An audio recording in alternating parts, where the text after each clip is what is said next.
Hello दोस्तों, अगर आपको मेटल्स एंड नॉन मेटल्स के केमिकल प्रॉपर्टीज वाले पॉइंट पर प्रॉब्लम होती है, समझ में नहीं आता है, तो हमारे चैनल जीपीआरएस लर्निंग पर chemical properties of metals and non metals का पूरा कंसेप्ट बारीकी से समझाया जाने वाला है। ये इस टॉपिक का लेक्चर नंबर 1 है, यानी कि फर्स्ट वीडियो है इसका। इसमें हम लोग chemical properties metals non metals का शुरुआत करेंगे और फिर आगे के और कुछ लेक्चर्स आएंगे। उसके बाद ये टॉपिक कंप्लीट हो जाएगा। जब आप सारे लेक्चर्स को फॉलो करेंगे, सारे लेक्चर्स को अच्छे से समझेंगे, तो फिर ये कंसेप्ट आपको, ये टॉपिक आपको बिल्कुल अच्छी तरह से क्लियर हो जाएगा।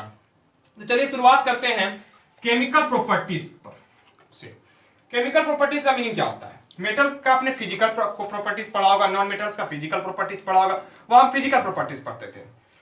इसमें केमिकल प्रॉपर्टीज मतलब हुआ केमिकली आधार पर हम प्रॉपर्टीज को देखना है। मेटल्स के और नॉन मेटल्स के केमिकल आधार पर, मतलब कौन किससे रिएक्शन करेगा तो क्या बनेगा। इस मेटल को किसी से दूसरे से इससे रिएक्शन करा देंगे, वाटर से रिएक्शन करा देंगे, ऑक्सीजन से रिएक्शन करा देंगे, एसिड से रिएक्शन करा देंगे, बेस से रिएक्शन करा देंगे, इन सब से रिएक्शन करा देंगे तो क्या क्या बनेगा। इन आधार पे जो प्रॉपर्टी बनता है मेटल्स और नॉन मेटल्स दोनों में, उसी को कहते हैं chemical properties of metals and non metals. अब इनको पहला देखिए, पहला प्रॉपर्टी जो पढ़ना है किसका रिएक्शन होगा। केमिकल प्रॉपर्टीज हमको बस रिएक्शन पढ़ना है और केमिस्ट्री में रिएक्शन ही है। तो पहला रिएक्शन, पहला प्रॉपर्टीज है रिएक्शन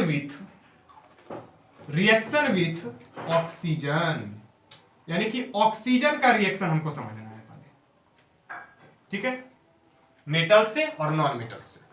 लेकिन केमिकल प्रॉपर्टीज की पूरी जर्नी को शुरू करने से पहले एक टॉपिक मैं आपको बता रहा हूं, एक छोटा सा टॉपिक यहां पे बता रहा हूं। पूरी बड़ा टॉपिक है केमिकल प्रॉपर्टीज, बहुत बड़े टॉपिक है। तो इसको शुरुआत करने से पहले एक छोटा सा टॉपिक बता रहा हूं, जो वो टॉपिक पूरे कंसेप्ट में, इस पूरे टॉपिक में यूज होने वाला है। क्या है वो? है metal activity series, metal activity series, या एक्टिविटी के आप जगह लिख सकते हैं रिएक्टिविटी सीरीज, यानी कि रिएक्शन होने का। क्या रिएक्शन होने का? इस क्या लिखा मैंने, क्या लिख दिया, सो समझा रहा हूं। बहुत सारे मेटल्स होंगे, आपने नाम सुना ही होगा। आयरन होता है, सोडियम होता है, पोटासियम होता है, कॉपर होता है, इस तरह से बहुत सारे मेटल्स हैं।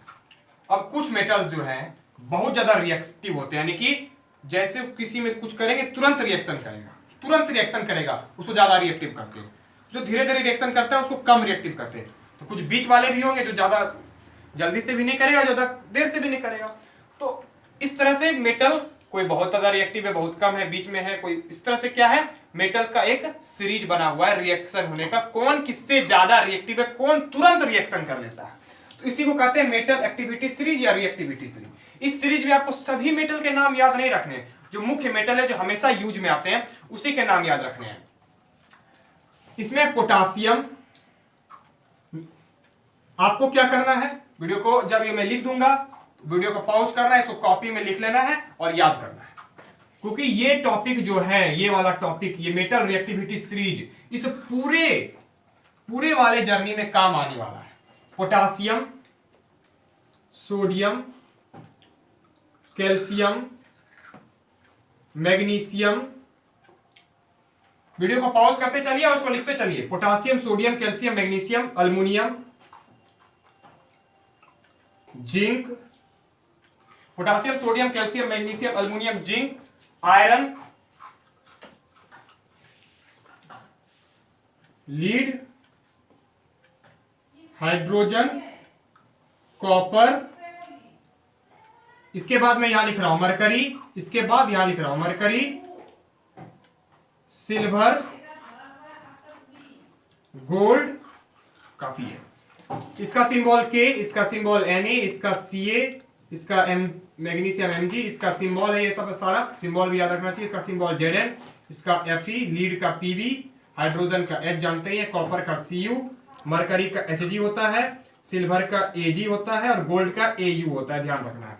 तो इस सीरीज में जो सबसे ऊपर है वो सबसे ज्यादा रिएक्टिव है। कौन है सबसे ऊपर? पोटासियम। पोटासियम सबसे ज्यादा रिएक्टिव है। सेकंड नंबर पे है, वो भी बहुत ज्यादा रिएक्टिव है, यानी कि पोटासियम, सोडियम बहुत रिएक्टिव है, वो तुरंत रिएक्शन करेगा। पोटासियम, सोडियम, कैल्शियम ऊपर में जो है बहुत रिएक्टिव है। जैसे जैसे नीचे आते जा रहा है रिएक्शन होने का क्षमता घटता जा रहा है। रिएक्शन करने का क्षमता ही है रिएक्टिविटी, रिएक्शन करने का क्षमता ही है रिएक्टिविटी। जैसे जैसे नीचे आते जा रहा है रिएक्शन करने का क्षमता घट रहा है। जो सबसे नीचे आ गया वो बहुत कम रिएक्टिव हो गया, बहुत बहुत कम रिएक्टिव हो गया। यानी कि यहां से यहां जाने पे क्या होता है, रिएक्शन करने का क्षमता घटता है। आप वीडियो को पॉज कीजिए, इस सीरीज को लिखिए और याद भी करना है इसको, ठीक है। पहला हम पढ़ते हैं रिएक्शन विथ ऑक्सीजन। ये आप पॉज करके लिख लिए होंगे, इसको मैं मिटा रहा हूं। अब रिएक्टिविटी सीरीज आपको अगर याद रहेगा तो पूरे पूरे जर्नी में ये काम आने वाला है, ठीक है। कहीं ना कहीं आपको यूज मिल ही जाएगा, लेक्चर 1 में यूज हो चाहे लेक्चर 2 में यूज हो। अब देखिए रिएक्शन विथ ऑक्सीजन, हमको मेटल्स का भी पढ़ना है, नॉन मेटल्स का भी पढ़ना है। तो सबसे पहले मेटल का पढ़ते हैं, यानी कि किसको किससे रिएक्शन कराना है, मेटल को ऑक्सीजन से रिएक्शन कराना है। लिख दिया metal plus oxygen, metal plus oxygen लिख दिया। अब क्या बनेगा, मेटल को ऑक्सीजन से रिएक्शन करा देंगे तो क्या बनेगा, बनेगा मेटल का ऑक्साइड, मेटल का ऑक्साइड। ऑक्साइड मतलब उसमें ऑक्सीजन जुड़ जाएगा, ऑक्साइड मतलब उसमें ऑक्सीजन जुड़ जाएगा। अब एग्जांपल से समझते हैं। अभी हमने लिखा था पोटासियम सोडियम, एक रिएक्टिविटी सीरीज जहां पे लिखा था, आप कॉपी में लिखे होंगे potassium sodium calcium.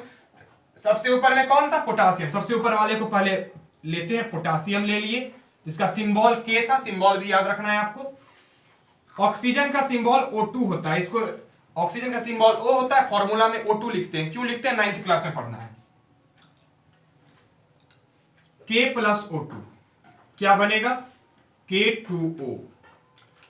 K2O, K2O का नाम है पोटासियम ऑक्साइड।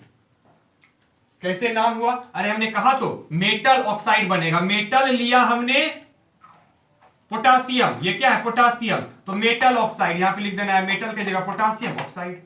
Formula K2O। अगर आप 8th क्लास में हैं तो फॉर्मूला K2O कैसे आ गया, ये वैलेंसी के क्रिस क्रॉस होने के कारण होता है, जो 9th क्लास में पढ़ना है। तो 8th क्लास वाले इस पर समस्या ना ले कि K2O कैसे हुआ, KO2 क्यों नहीं हुआ, ये वैलेंसी के क्रिस क्रॉस होने से 9th क्लास में पढ़ना है आपको।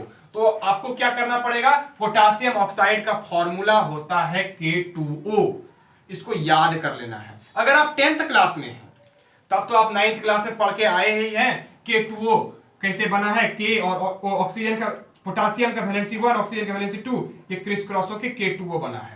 ये तो आप अगर 10th में हैं, 10th वाले देख रहे हैं तो आप जानते हैं K2O कैसे हुआ। 8th वाले के लिए क्या है कि फॉर्मूला आपको याद कर लेना है, पोटासियम ऑक्साइड होता है, ठीक है। दूसरा सोडियम है, कहां से ले रहे हैं, बस रिएक्टिविटी सीरीज से। रिएक्टिविटी सीरीज हमने लिखाया था, पोटासियम सोडियम कैल्शियम ऐसे करके लिखाया था ना। दूसरा नंबर पे सोडियम, दूसरा को लिया ऑक्सीजन से रिएक्शन कराया। मेटल का ऑक्साइड, मेटल है सोडियम, यहां पे सोडियम का ऑक्साइड Na2O, यहां पे भी लिख देना है सोडियम ऑक्साइड। हो गया काम, हो गया काम। इसी तरह से रिएक्शन होते रहेगा, इसी तरह से रिएक्शन होते रहेगा। एक और रिएक्शन लिख देते हैं कैल्शियम, तीसरा नंबर पे कैल्शियम था। कैल्शियम का ऑक्साइड होता है CaO, फॉर्मूला याद करना है, 9th क्लास में पढ़ेंगे फॉर्मूला कैसे बनता है कैल्शियम ऑक्साइड, ठीक है। काफी है, इस तरह से बहुत सारे रिएक्शन चलते रहेंगे। और मैग्नीशियम का बता देते हैं। मैग्नीशियम का देख लीजिए, Mg प्लस O2 क्या हो जाएगा, MgO हो जाएगा, नाम हो जाएगा मैग्नीशियम ऑक्साइड। खुद से लिख लीजिएगा मैग्नीशियम ऑक्साइड। बस मेटल को धरना है इस जगह पर, और मेटल का ऑक्साइड, मेटल का नाम पोटासियम तो पोटासियम ऑक्साइड, मेटल का नाम सोडियम तो सोडियम ऑक्साइड, मेटल ऑक्साइड के मेटल का नाम कैल्शियम, कैल्शियम ऑक्साइड, मेटल का नाम मैग्नीशियम, मैग्नीशियम ऑक्साइड। हो गया काम, इतने हैं रिएक्शन विथ ऑक्सीजन में हो गया। अब ये जो पोटासियम ऑक्साइड है, सोडियम ऑक्साइड है, कैल्शियम ऑक्साइड है, मैग्नीशियम ऑक्साइड है, ये सारे यहां लिख रहा हूं मैं, potassium oxide, sodium oxide, calcium oxide, magnesium oxide, ये जो चारों हैं बेसिक नेचर के होते हैं। कैसे, बेसिक नेचर के। 7th क्लास में आपने पढ़ रखा है एसिड बेस, बेसिक नेचर का होता है, basic in nature, basic in nature यानी कि बेस है। क्यों है बेसिक इन नेचर, ये क्यों है बेसिक इन नेचर, क्योंकि क्योंकि बिकॉज जब इन सभी को वाटर में डालेंगे, जब इन सभी को वाटर में डालेंगे तो बेस बनाएगा। जब इन सभी को वाटर में डालेंगे तो बेस बनाएगा। आइए देखते हैं कैसे बेस बनाएगा। इन सभी को लेना है, वाटर में डाल देना है। इतना पहले वीडियो को पॉज कीजिए, कॉपी में लिखिए, कॉपी में लिखिए, वीडियो को पॉज कीजिए।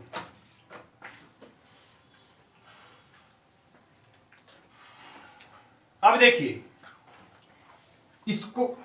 इसको लिया, वाटर से रिएक्शन करा दिया तो क्या बनेगा? पोटासियम ऑक्साइड को वाटर से रिएक्शन करा दिया तो क्या बनेगा? पोटासियम का हाइड्रो ऑक्साइड KOH। 2KOH क्यों किया? क्योंकि 2 पोटासियम है, 2 हाइड्रोजन है, तो ये बैलेंसिंग वाला बात है। वो आप 10th वाले हैं तो आप समझ ही रहे हैं बैलेंसिंग, 8th वाले हैं तो आपको 9th क्लास में पढ़ना है। फिलहाल आपको 2 पे ध्यान नहीं देना है, आपको ध्यान देना है ये जो बना KOH, इसका नाम है पोटासियम हाइड्रोक्साइड। पोटासियम हाइड्रोक्साइड पढ़े होगे, बेस होता है। ये क्या होता है? बेस होता है। बेस मतलब जो तीता लगे, जो OH माइनस आयन दे। एक भाषा में कहते हैं KOH को, जो OH माइनस आयन दे वो बेस है। KOH को जब वाटर में डालोगे ना तो K प्लस और OH माइनस आयन देगा, तो ये बेस है। फिलहाल ये बातें हम यहाँ पे छोड़ देते हैं, KOH माइनस आयन वाला ये एसिड बेस की बात है। उसी तरह से लेंगे यहाँ पे सोडियम ऑक्साइड को, Na2O को, इसको भी डाल देंगे वाटर में तो क्या बनेगा? सोडियम का हाइड्रोक्साइड यानी कि NaOH, नाम है सोडियम हाइड्रोक्साइड। ये भी क्या होता है? बेस होता है। अब लेंगे ये CaO, कैल्शियम ऑक्साइड को, इसको भी वाटर में डाल देंगे तो क्या बनेगा? Calcium hydroxide. नाम सुने होंगे, calcium hydroxide, sodium hydroxide, potassium hydroxide, ये सभी बेस होते हैं, ये सभी बेस होते हैं। उसी तरह लेंगे बिकॉज, अच्छा चलो यहां देखो, मैग्नीशियम, ये लास्ट है यहाँ पे MgO, इसको भी लेंगे वाटर में डाल देंगे तो MgOH का होल 2 बनेगा। इसका नाम लिख लेना है मैग्नीशियम हाइड्रोक्साइड। मैग्नीशियम हाइड्रोक्साइड, ये भी क्या है? बेस है। ये भी क्या है? बेस है। ठीक है, क्लियर है यहां तक? हमने कहा कि जो पोटासियम, सोडियम, कैल्शियम, मैग्नीशियम को ऑक्सीजन से रिएक्शन कराया तो potassium oxide, sodium oxide, calcium oxide और मैग्नीशियम ऑक्साइड बना। ये सभी बेसिक नेचर के हैं। क्यों? बिकॉज का रीजन हमने यहां बताया कि जब इसको हम वाटर में डालते हैं तो potassium hydroxide base, sodium hydroxide base, calcium hydroxide base और मैग्नीशियम हाइड्रोक्साइड बेस बनाता है। इसलिए ये क्या है? बेसिक नेचर का है। इसलिए ये क्या है? बेसिक नेचर का है। ठीक है, तो इस प्रकार हमने समझा पोटासियम, सोडियम, कैल्शियम, मैग्नीशियम। आपको बोला था ना रिएक्टिविटी सीरीज याद करने, बस इसी से हम सबको कर रहे हैं रिएक्शन। ये 4 का हमने रिएक्शन करके यहां तक दिखा दिया आपको। ठीक है, इसका सिंबल भी याद करने बोला था, याद अभी नहीं कर रहे हैं आप, अभी वीडियो देख रहे हैं तो कॉपी से देख सकते हैं इनका सिंबल को। आप कॉपी में इसको लिख लिए होंगे तो कॉपी से देख सकते हैं कि पोटासियम का सिंबल क्या होता है, हमने पहले ही लिखा दिया है, तो बाद में इसको आप याद जरूर कर लीजिएगा, क्योंकि पोटासियम का सिंबल क्या होता है याद ही करना पड़ेगा। चलिए, ये रिएक्शन हम 4 का करके दिखा दिए। हमको पता चला कि जब हम मेटल को ऑक्सीजन से रिएक्शन कराए तो मेटल ऑक्साइड बना और वाटर में डाले तो हमको बेस मिला। यहां से कंक्लूजन ये निकलेगा कि ये जो मेटल ऑक्साइड था ये बेस होता है, ये बेस होता है। ये वेरी वेरी इंपॉर्टेंट कंक्लूजन है। मेटल का ऑक्साइड बेस होता है, इसको एकदम दिमाग में फिट कर लेना है। मेटल का ऑक्साइड बेस होता है, मेटल का ऑक्साइड बेस होता है। बस 4 तक हमने करके दिखाया। अब अल्युमिनियम और जिंक को दिखा रहे हैं। अल्युमिनियम जिंक का रिएक्शन देखिए,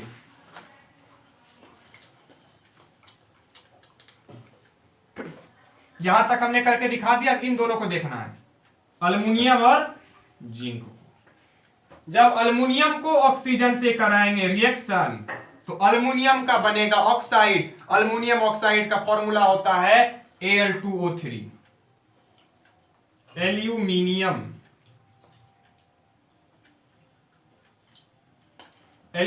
ऑक्साइड। जिंक को जब ऑक्सीजन से रिएक्शन कराएंगे तो बनेगा जिंक ऑक्साइड।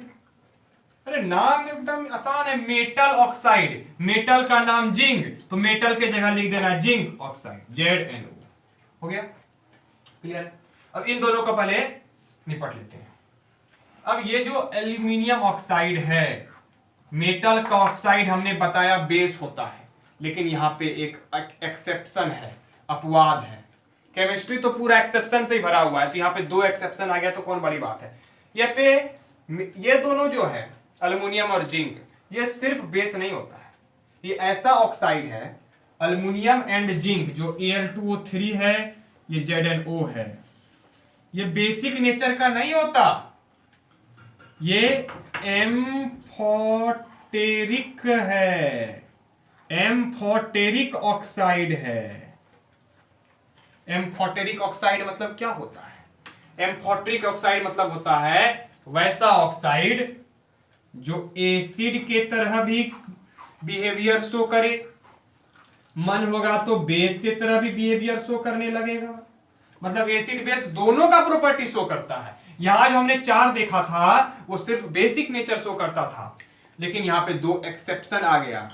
एक्सेप्शन वाले पॉइंट को ध्यान से देखना है। अल्युमिनियम और जिंक ये एम्फोटेरिक ऑक्साइड है, यानी कि एसिड के तरह भी बिहेव करता है और बेस के तरह भी बिहेव करता है।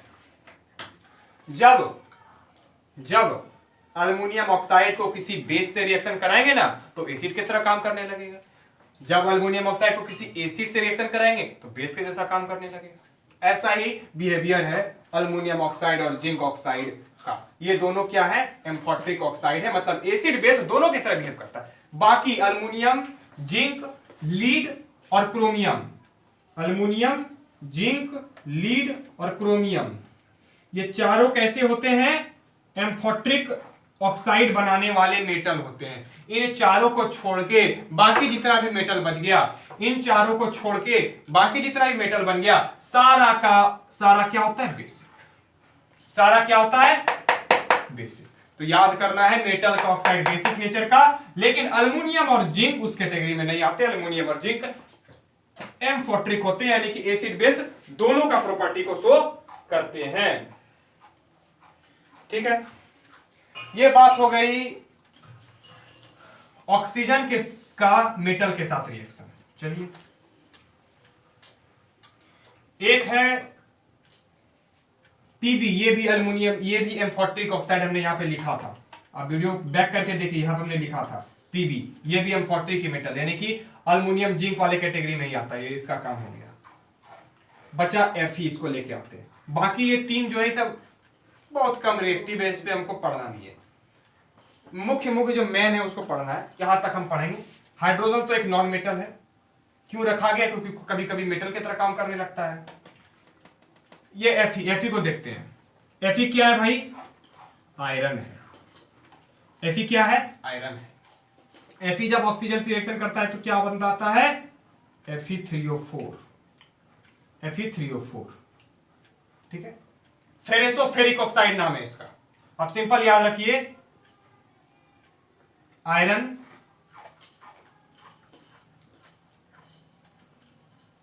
Fe3O4 ऑक्साइड, ठीक है।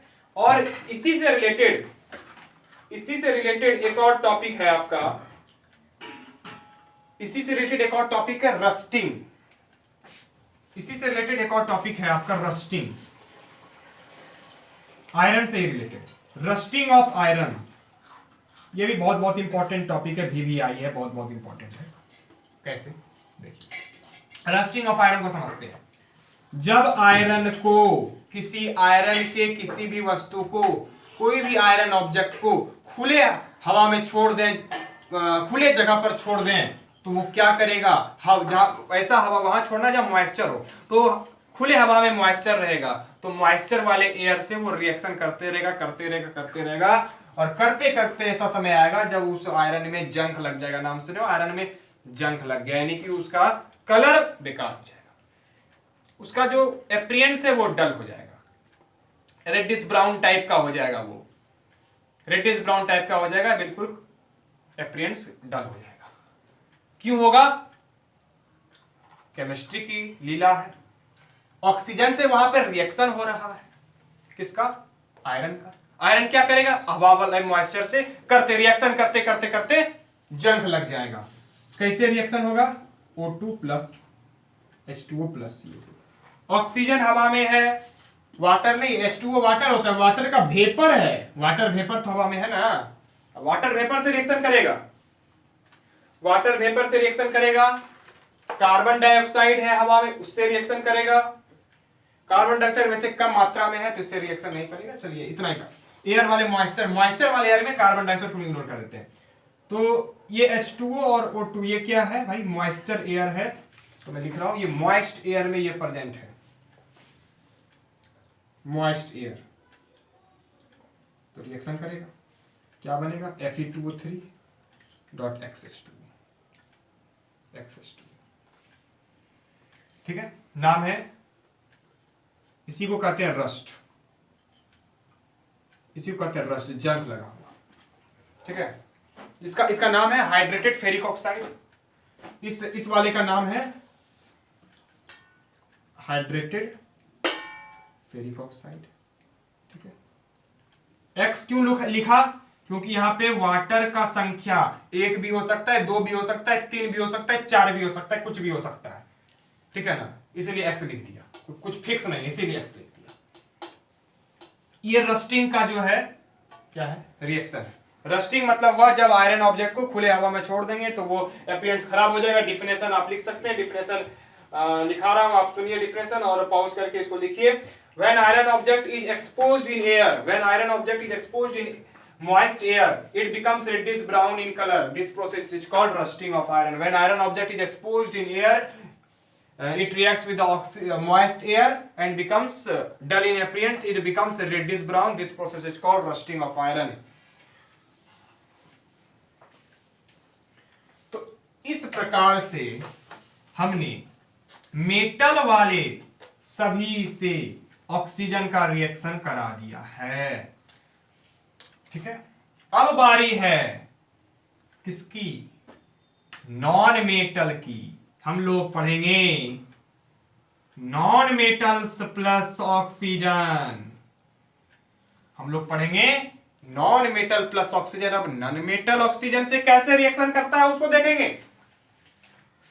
तो यहां पे मेटल का कहानी रिवर्स कर देता है नॉन मेटल, जो मेटल का कहानी उल्टा कर देता है, मतलब जो मेटल नहीं है वो नॉन मेटल है, जो मेटल नहीं है वो नॉन मेटल, मतलब मेटल जो करेगा उसका उल्टा काम करेगा नॉन मेटल। ठीक है, देखिए ये क्या होगा? मेटल का ऑक्साइड बनाता था तो ये भी बनाएगा नॉन मेटल का ऑक्साइड बनाएगा, ये नॉन मेटल का ऑक्साइड बनाएगा ये। लेकिन वहां पे हम पढ़ते थे कि मेटल का ऑक्साइड बेसिक नेचर का होता है, यहां पे उल्टा, मतलब बेस का उल्टा क्या? एसिड। तो नॉन मेटल का, वहां पे हम क्या पढ़ते थे कि मेटल का ऑक्साइड बेसिक नेचर का होता है, नॉन मेटल में क्या हो जाएगा? उल्टा, बेस का उल्टा एसिड, इसलिए नॉन मेटल का ऑक्साइड एसिडिक नेचर का होगा। कैसा नेचर का? एसिडिक नेचर का होगा।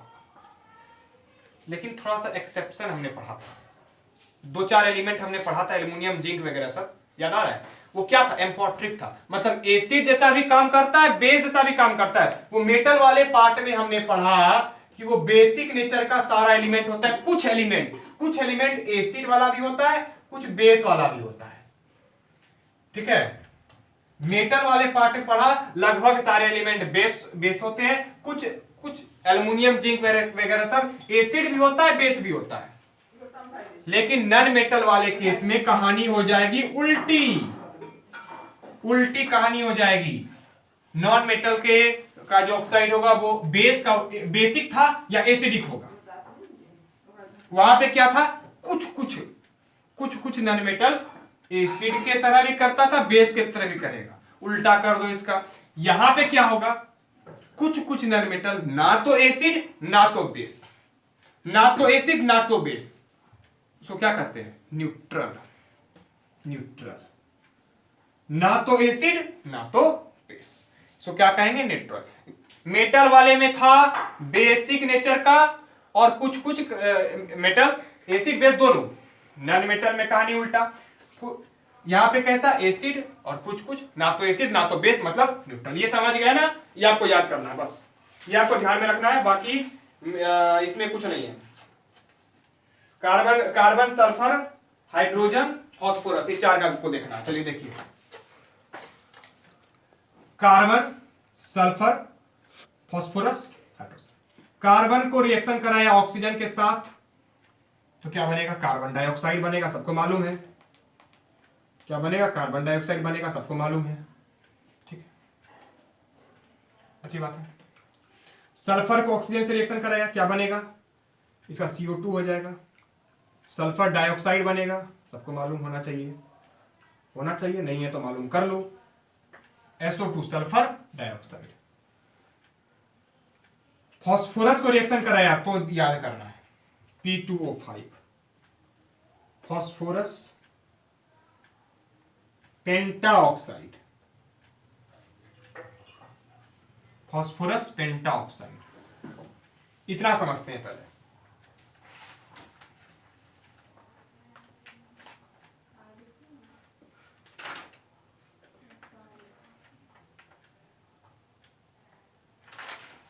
चलिए, एक हाइड्रोजन भी बचा हुआ है, हाइड्रोजन को भी देख लेते हैं। हाइड्रोजन वाटर से रिएक्शन करता है, जब बर्न करते हैं, जलाते हैं तो वाटर बनता है, ये भी मालूम है। वाटर, वाटर तो भाई कॉमन नेम हो गया। केमिकल नेम क्या है? केमिस्ट्री वाला नाम क्या है? केमिस्ट्री वाला नाम है वाटर का डाइहाइड्रोजन ऑक्साइड, डाइहाइड्रोजन ऑक्साइड। ठीक है, ये जो कार्बन डाइऑक्साइड वाला है ना, इसमें दो कंडीशन है। मैंने एक कंडीशन बताया है, इसमें दो कंडीशन है। क्या है दो कंडीशन? अगर इस ऑक्सीजन को, एक और कंडीशन है, मैं आपको बता रहा हूं, अब बता रहा हूं मैं आपको, एक और कंडीशन है, मैंने एक साथ नहीं बताया लेकिन अब बता रहा हूं। इसमें दो कंडीशन क्या है, समझते हैं। अगर कार्बन ऑक्सीजन से रिएक्शन कर रहा है, उसको अगर सफिशिएंट अमाउंट में ऑक्सीजन नहीं मिलेगा, जितना जरूरत है उतना नहीं मिलेगा, रूम में बंद करके हम कार्बन का एक रूप होता है कोयला, कोयला, तो उसको अगर हम रूम में बंद करके जलाएंगे जहां ऑक्सीजन की कमी है, यानी कि अनसफिशिएंट अगर जलाएंगे, ऑक्सीजन उसको कम देंगे जलने के लिए, तो कार्बन डाइऑक्साइड नहीं बनेगा। CO नाम है कार्बन मोनोऑक्साइड बनेगा। और अगर सफिशिएंट देंगे तो कार्बन डाइऑक्साइड बनेगा। कार्बन डाइऑक्साइड लिखिए, पता ही है, इतना है आपका। ठीक है, चलिए, सल्फर डाइऑक्साइड, फास्फोरस P2O5, इस तरह से काफी है आपके। अब इसमें से आपको परखना है कौन एसिडिक ऑक्साइड है, कौन बेसिक ऑक्साइड है, कौन एसिडिक ऑक्साइड है, कौन बेसिक ऑक्साइड है। ये जो सल्फर है ना, सल्फर में भी एक और कैटेगरी होता है, सल्फर में एक और कैटेगरी होता है, SO2 यहां पे है, एक कैटेगरी होता है SO3 वाला, एक कैटेगरी SO3 वाला भी होता है, इसका नाम है सल्फर ट्राइऑक्साइड। ठीक है, ये दो कैटेगरी इसके, दो कैटेगरी इसके, याद करना है, ध्यान में रखना है आपको। ये कैसे हो गया भाई? S+O2 SO2, S+O2 SO3। अरे भाई बैलेंस करना है, यहाँ पे बैलेंस करना है। देखो कैसे करना है, दो ऑक्सीजन ये बैलेंस है, इसको देखो, दो ऑक्सीजन तीन ऑक्सीजन, यहाँ पे दो करोगे, यहाँ पे तीन करोगे, 3 × 2 6 ऑक्सीजन हुआ, यहाँ पे 2 × 3 6 ऑक्सीजन हुआ। ठीक है, यहाँ पे 2 सल्फर हो गया। बैलेंसिंग नहीं आता है तो हमारा वीडियो बना हुआ है बैलेंसिंग का, किस प्रकार से बैलेंस किया जाता है, डिस्क्रिप्शन में लिंक दे दूंगा। अगर 8th क्लास में है तो बैलेंसिंग अभी सीखने की बहुत ज्यादा जरूरत नहीं है, आप इसको बस समझ सकते हैं। ठीक है, ये दो केस मैंने आपके बता दिए।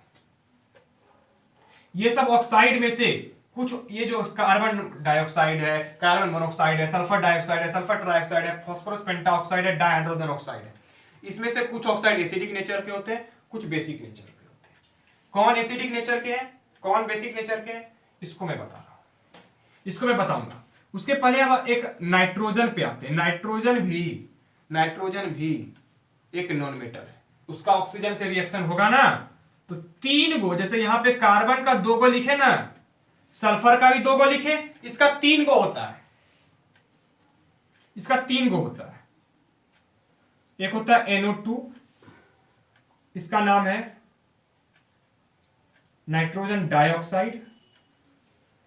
एक होता है NO, इसको नाइट्रोजन मोनोऑक्साइड नहीं बोल देना, गलत हो जाएगा, इसको कहना है नाइट्रिक ऑक्साइड।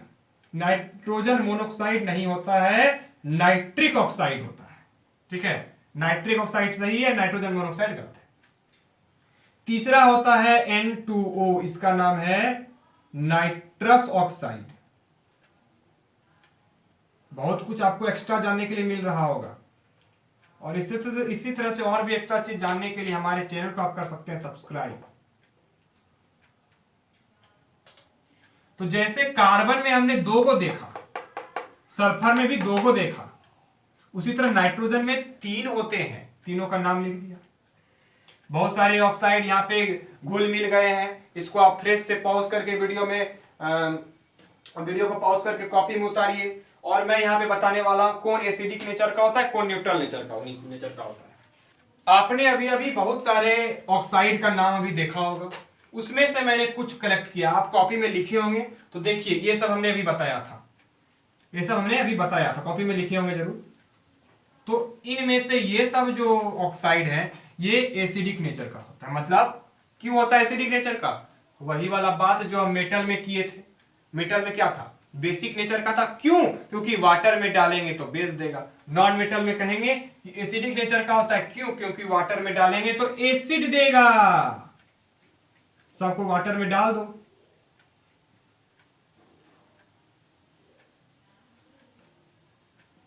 सबको हमने डाल दिया वाटर में।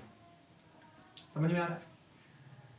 ये जो कार्बन डाइऑक्साइड है ना, इसको वाटर में डालोगे ना एसिड बनेगा, लेकिन कंडीशन है हाई प्रेशर पे डालना पड़ेगा।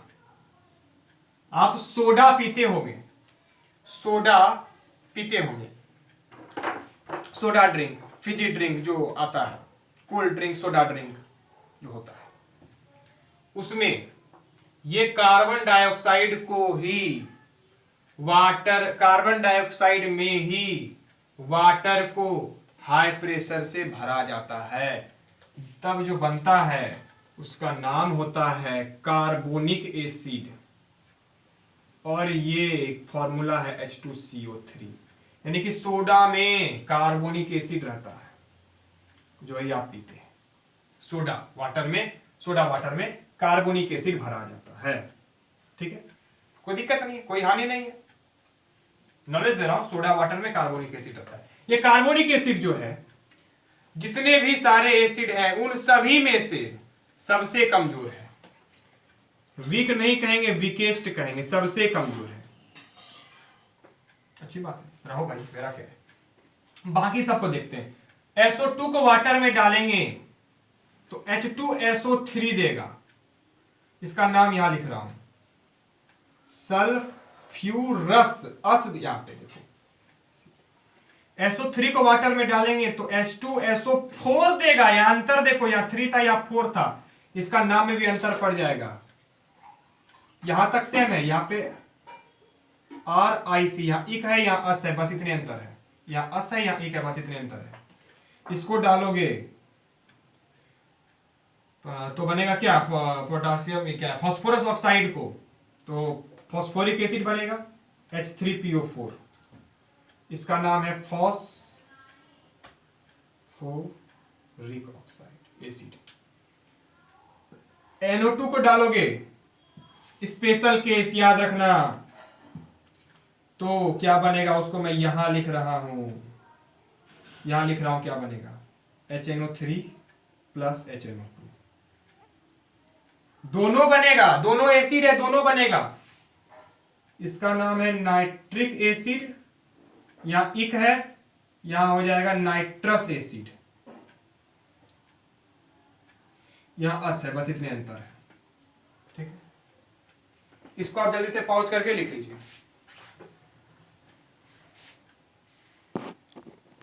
तो इस प्रकार आपने देखा कि नॉन मेटल का कुछ ऑक्साइड एसिडिक नेचर का था, और हमने आपको पहले ही बता दिया है कि नॉन मेटल के कुछ ऐसे भी ऑक्साइड है जो ना तो एसिडिक ना तो बेसिक, बोले तो न्यूट्रल, कुछ नहीं, न्यूट्रल। कौन कौन है? नाम लिख दिया हूं यहां पर।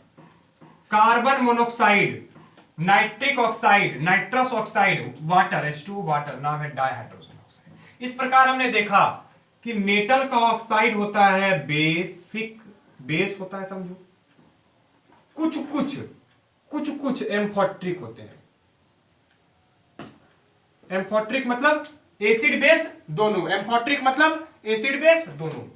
नॉन मेटल के ऑक्साइड, ऑक्साइड मतलब क्या समझ रहे हो ना, ऑक्साइड मतलब ऑक्सीजन से रिएक्शन करने पे जो बनता है यार। नॉन मेटल के ऑक्साइड कैसे होते हैं, एसिड, और कुछ न्यूट्रल, न्यूट्रल बोले तो कुछ नहीं, ना एसिड ना बेस। उल्टा है या नहीं, यहां बेस तो यहां एसिड, यहां दोनों तो यहां दोनों में से कोई नहीं, बस यही उल्टी कहानी है। तो इस प्रकार आपने देखा कि मेटल से जो ऑक्सीजन रिएक्शन करता है तो मेटल का ऑक्साइड, ऑक्साइड मतलब ऑक्सीजन बनता है।